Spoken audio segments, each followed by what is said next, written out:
All right. Welcome, everybody, to the day 12 stream. Ba-ba-ba.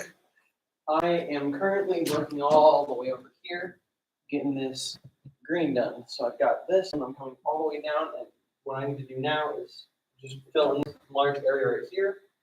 And after that, I can do this mid-tone right between the two greens. So let's get started on that. I just cleaned my brush right before I started the stream, so I've got a nice clean tool to start painting.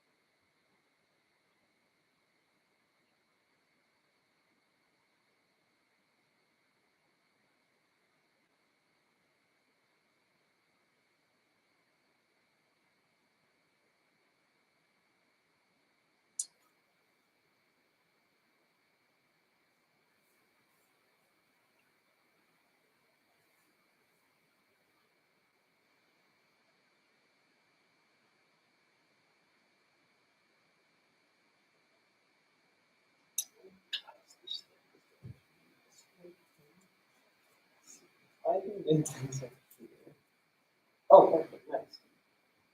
I was going to say that would not be the best thing to try to paint on. I'm glad that I found an easy solution for getting that out.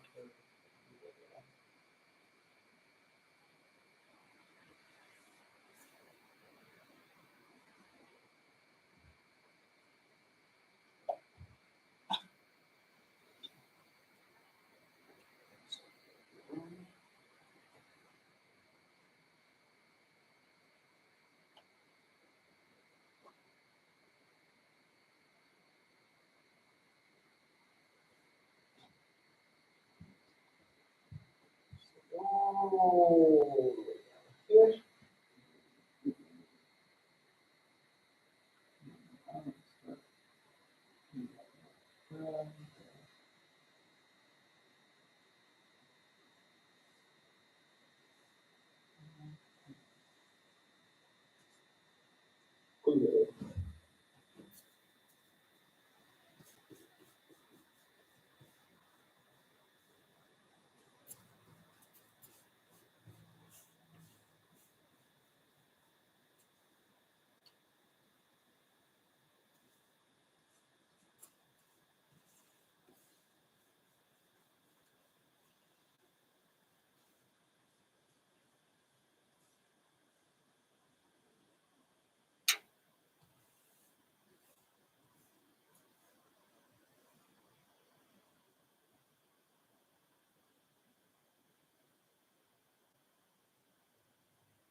This has definitely been one of the weirdest part of the walls to paint because on one hand I've got this corner right here, and this window on my left side is, dangerously close to my elbow, and so trying to paint with like my elbow turned inward is a little strange. But on the other hand, if I bring my brush over here too much, I have to start painting inwards, which is why it's so weird because my arm naturally tries to brush up against this. But if I start painting outward, I don't want to get too close to the edge and flick the brush too much.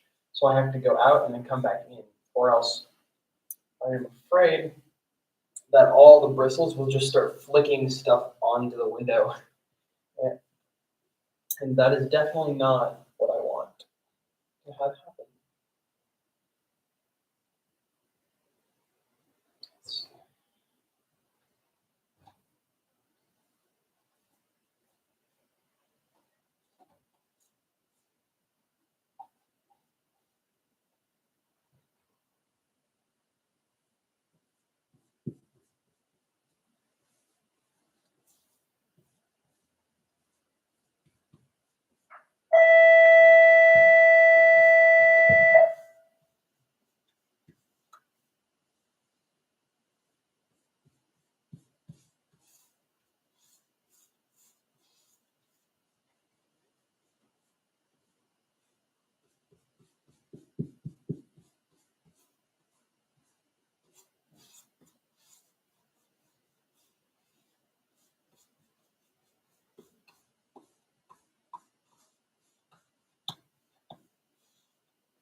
Okay, that was a very tricky area to do.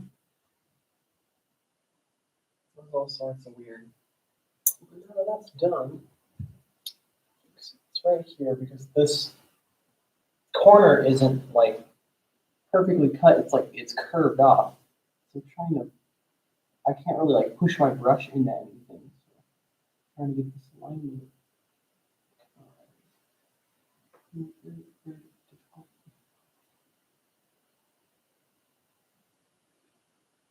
Okay, I got it. Let's go.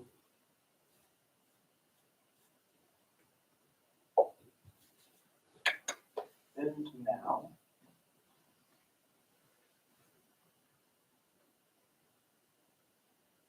I move on to the next color. Let's go.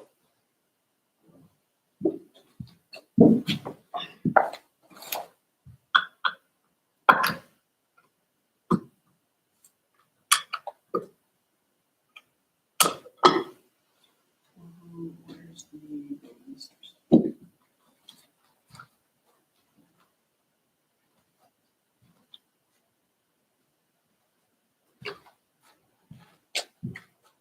Wait, actually, where did I put it? Where's the green stir stick?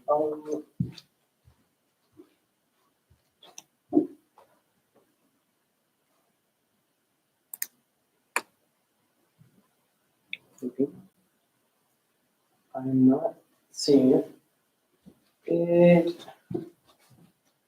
It's fine. I have not this pen, the other pen. I have a lot more. Ching.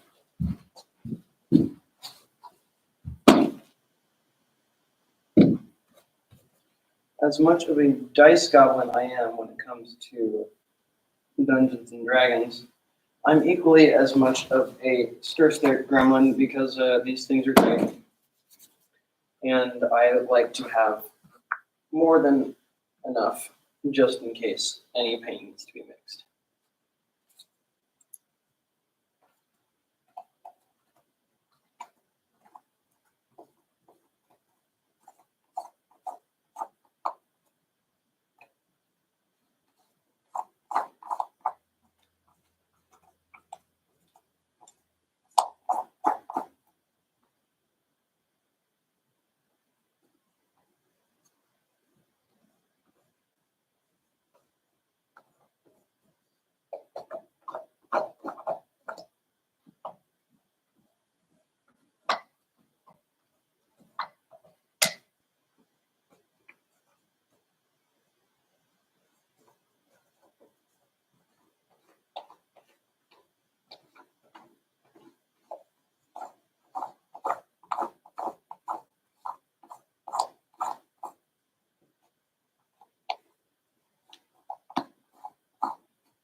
Okay.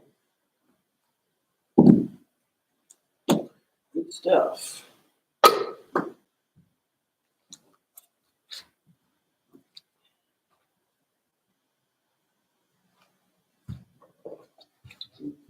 Here. And new color. What is that color?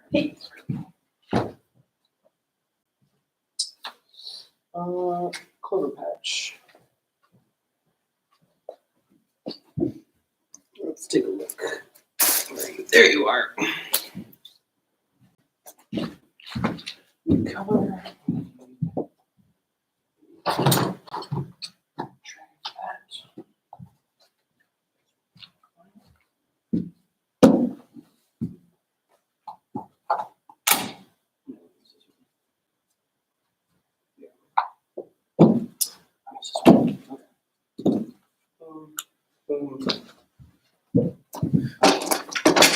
Stir stick for this new color. So here, this drying area.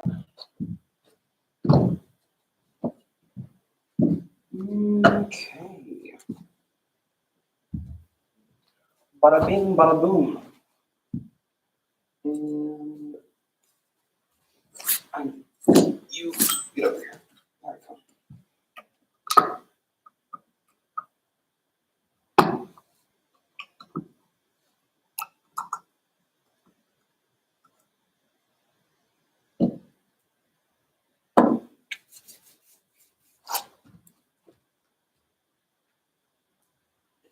Ooh, this is a fun color.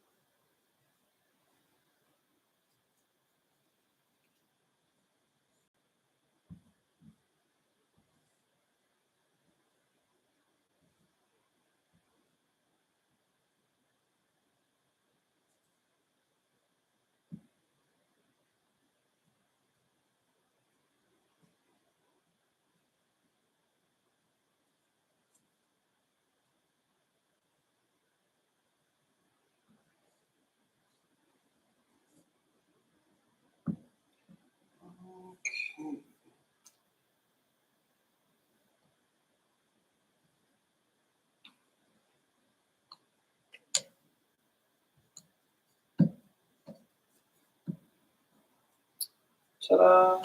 Brand new color has been opened. Let's do it. Sure that is all dry. That's going to look nice, nice, nice. Here.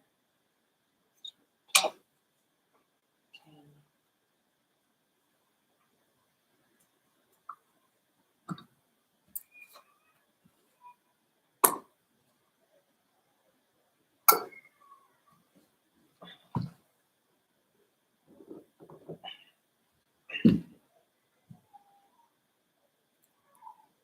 Perfect. This over here, and I'm gonna have to go wash this so I can work on that new color. I will be back.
And so I have returned with a nice, clean paintbrush. We'll just mark this first. Actually, I keep this there.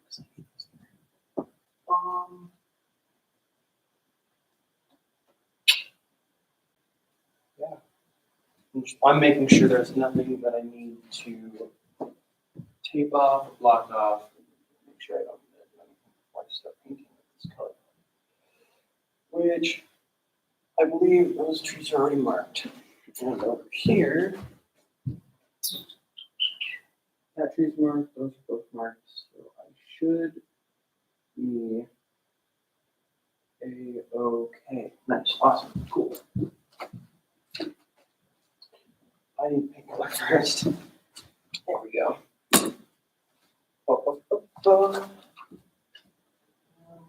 Yeah, start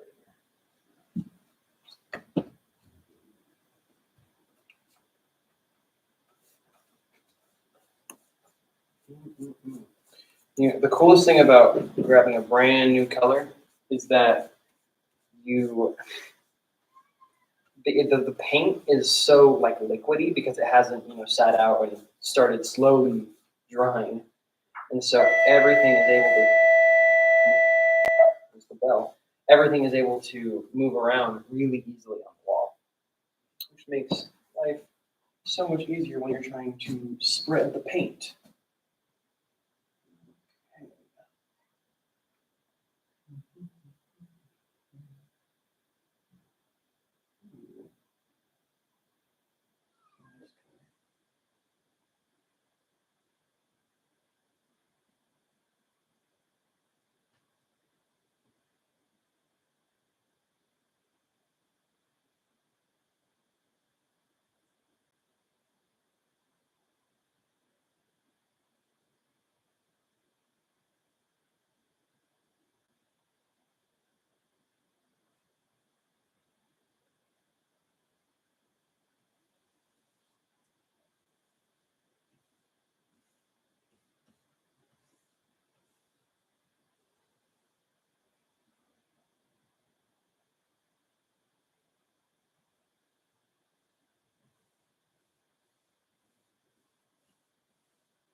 It's not that color.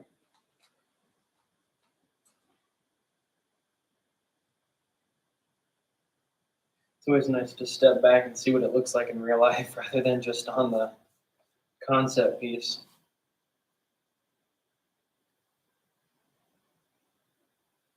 So similar yet so different.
Nice. Good stuff. The last day that I'm going to be here, I'm going to be doing all the like touch-ups and stuff, which is going to be so nice. That's one of my favorite days because by the end of it, all of the little like weird blotches or little pieces that you haven't like quite finished or little like spots that you see in, like when you get really close to the paint and you can see like these just like little areas or whatnot that need to be fixed. That last day that I come in and do all of the touch-ups, by the time it's done, it is the most amazing feeling when all of the little nicks and whatnot on your painting are all fixed. You just step back and you're like, it is the most crisp piece of art I've seen ever. It's great. It is truly a sight to behold once you finish with that.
as this month has moved forward, I have seen more and more of the staff members and faculty and teachers and all sorts of people start coming in from the building and starting to get back to it, and it's just it's the sense, you know it, you can feel in your gut, like it's back to school time. For me at least, and for anybody else out there who's also going to school, it is a you know the feeling. It's that impending doom of like it's and because once school starts, it's not too horrible, but it's just the initial feeling of ugh, just that icky sense of no more summer.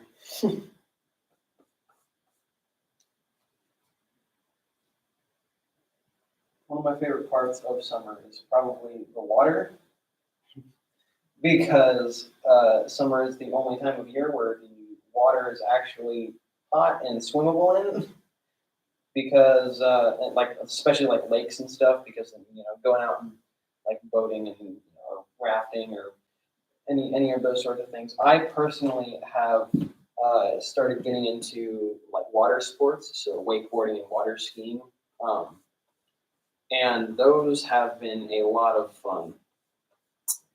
Uh, every once in a while, my mom actually will use my wakeboard, and because she used to wakeboard um, a few years back, and so she's pretty good at it, I'd say. I'm also a beginner, so don't quote me on that. I don't know, but for what I know, she's pretty good at it. She can stay up for quite a while, and it's really cool.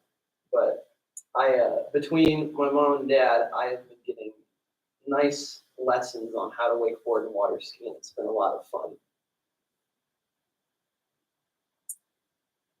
So I'd say that's probably my favorite part of this summer, at least, because this is the first year that I've done those said water sports.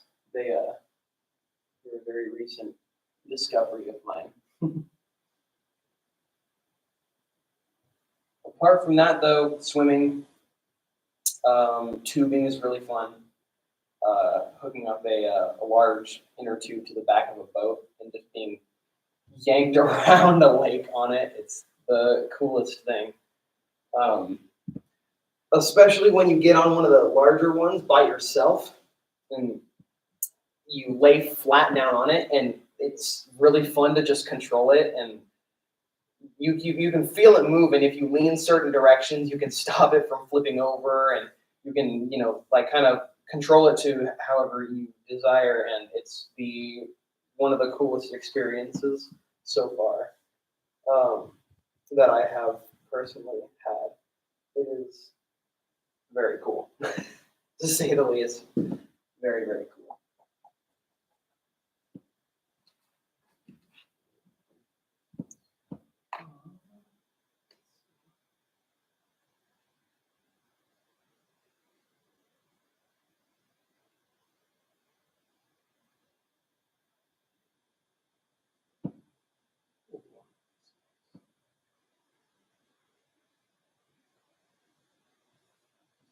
It's so satisfying. One large brush stroke, and you lean back, and you see the line you made, and it's just super clean and nice. Wow.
Painting is definitely one of the most satisfying experiences. Out of all of the different types of art that I have done over the years of me being alive, which, though in comparison to the average human lifespan, is not many, it is definitely enough for now at least to say painting is very very satisfying compared to the others. And that is definitely true because the it's up there with, I think, like really thick graphite pencil sketching, which if you have ever had the chance to just take like or like charcoal pencils, those are another really good one. Just take a really thick graphite pencil, like a soft, probably yeah, just like a really like soft leaded pencil, and draw with it on just like a nice piece of paper. It is equally as satisfying um, as painting giant walls like this. um, and I think it might just be because of the feeling of the paint just kind of sliding off the brush with nice relative ease, and the gratitude you get from it. It's so nice to you when you're painting. Colors and like paints have definitely an impact on your emotional state of mind, depending on what color you do. And for me, most of them are happy, um, depending on what part of the palette you're working on. Obviously, it depends on what you're drawing too, because that can always affect it. But for me, I always like to keep all my stuff fairly upbeat and positive, because that is always a nice thing to have around, in my opinion. Happiness is nice, and it makes me happy, and happy is good. So when I'm painting, all of these nice bright colors that I love to use get smeared across a nice wall. It brings me joy.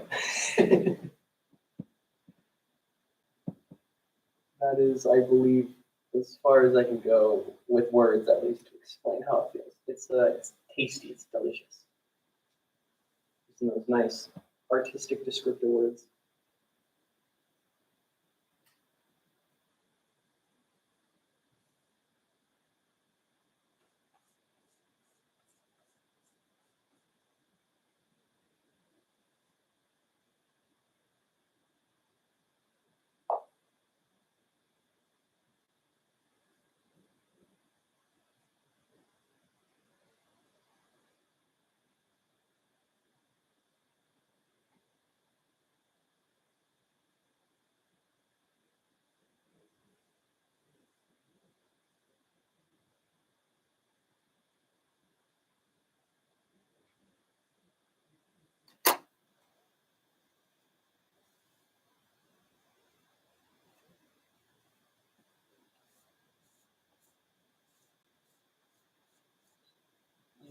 I was just thinking it would be really cool if, and I don't know if this is a thing, so if it is, that'd be great. I might have to look this up later. But if there were like watercolor mural paints, that would be nice. And I'm not just talking about like the color, like color palette type. I mean like paints that you can use on large walls with large paintbrushes, like the one I'm using, but they act the same way as watercolors do. I feel like that would be one of the coolest experiences ever. Um, that along with spray paint. Spray paint is something that I've wanted to try for a while, and I have used spray paint before, and it is very cool. But I haven't used it to like make a proper piece, which is more of what I would want to do, because I believe once I gain that ability, to use spray paint with decent amount of grace without completely messing it up like a dweeb. Um, I will be able to do outdoor murals, which is another thing that I've wanted to do for a while, because there's just something about going outside and like either riding your bike around, a town or city or whatnot, and seeing just these beautiful pieces on the sides of these buildings and just being like, wow, I want to do that. I want to bring the same amount of joy and excitement that I'm feeling right now to other people with my art. And I know a lot of outdoor murals are used with, or are painted with spray paint because of just how easy it is to get it across the wall without having to worry about like brush strokes or anything. Which I'm sure there are certain complications to spray paint as there are with regular like wall paints or whatnot. But still, it is definitely a skill that I would like to acquire at some point in the near future because outdoor murals are very cool, and I would love to paint one. So yeah, drawing cars are a pain. I figured that out recently.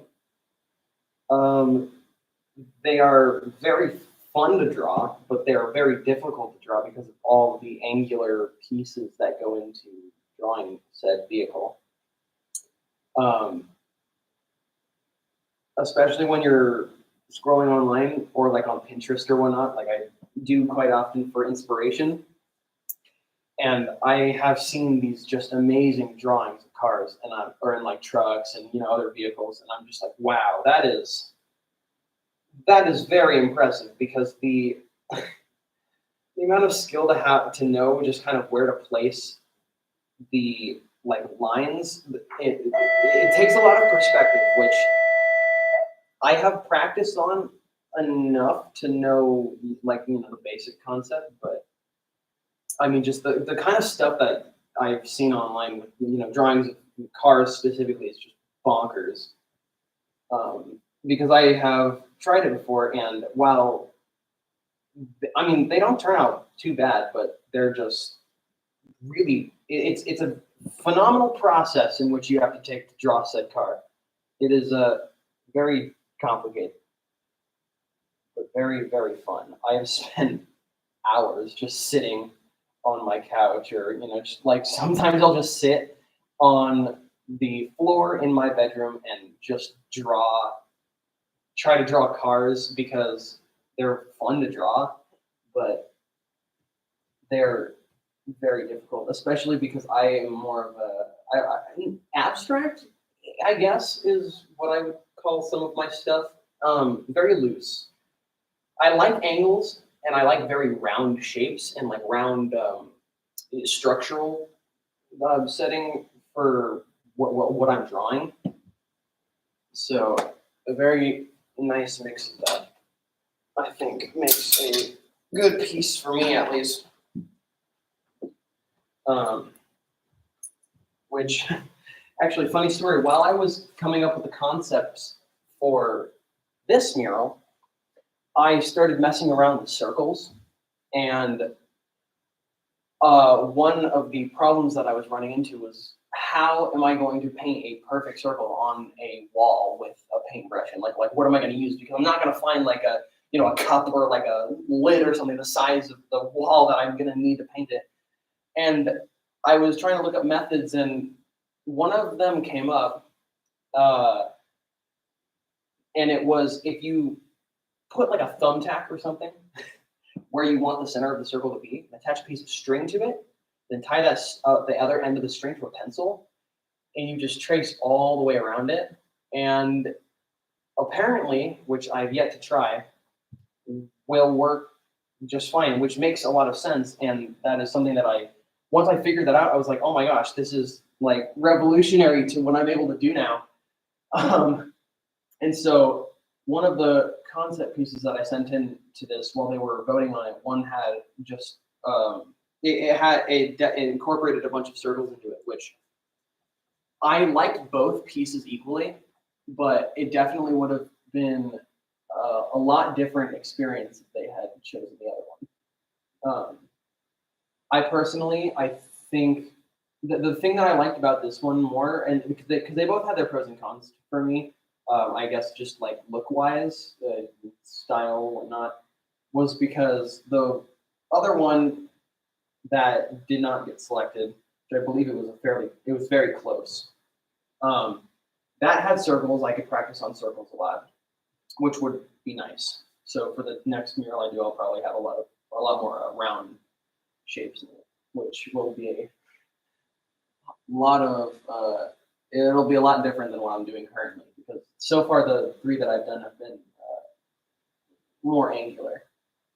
Besides the moon in my second one. Anyway, this one had the reflection, which was an idea that I had played around with for quite a while coming up with this idea. And I gotta say, I am glad that this one did get chosen for that reason, because it was very fun being able to make this piece and then like flip it and come up with a whole new color palette. I think it was definitely the freedom of colors that I had because of the reflection. I got to mess with two completely different color palettes, which that I believe at least complement each other fairly well.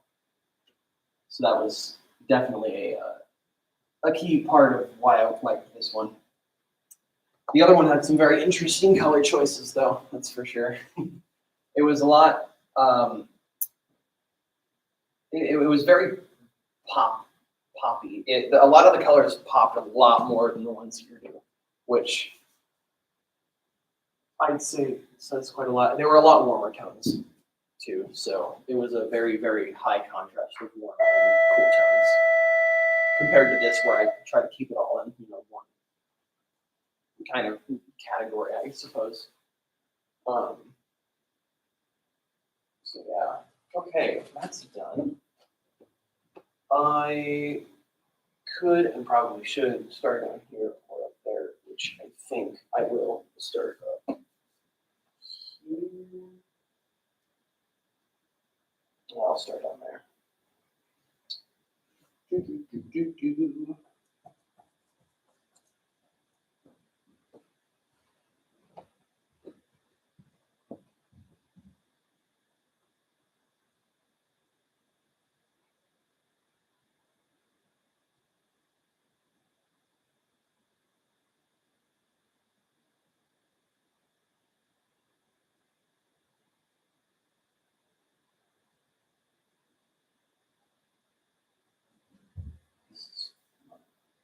This is a lot of.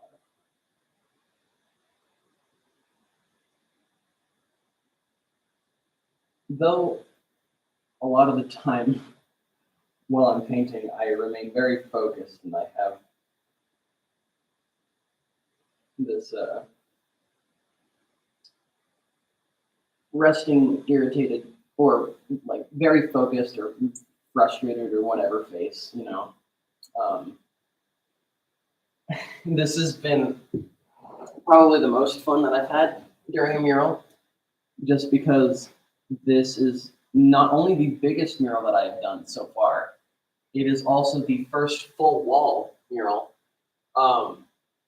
Whereas the last ones, I put an image kind of onto the wall, rather turning the wall into the whole piece. So there was still, that weird off-whitish color on parts of the wall that I did for both the Tumwater Middle School and Michael T. Simmons Elementary murals that I have done, and it was a very proud moment for me to be like, this is my concept. It is covering the entire wall, and I am going to follow through with it, and it is going to be great. Which it was definitely a large ask for myself too, because I was very nervous while I was sending this off. I was like, this is the biggest wall, and I'm covering the entire thing with paint. this is going to be insane. I'm super excited, super nervous, and now that I'm painting, the nerves go away after the first few days. It's really just getting the paint on the wall that's like the most stressful part. But once you have a few colors up and you kind of know what you're doing, just kind of mentally, it definitely gets easier from there. So with all of the nerves gone, all I'm left with is the excitement and happiness that I'm feeling with this mural. I love this. It's been so fun. It has been so fun. However, I think, unfortunately for you guys, I'm going to have to leave you with what I have currently. So I hope you all have a wonderful day. Have a good one. See you later.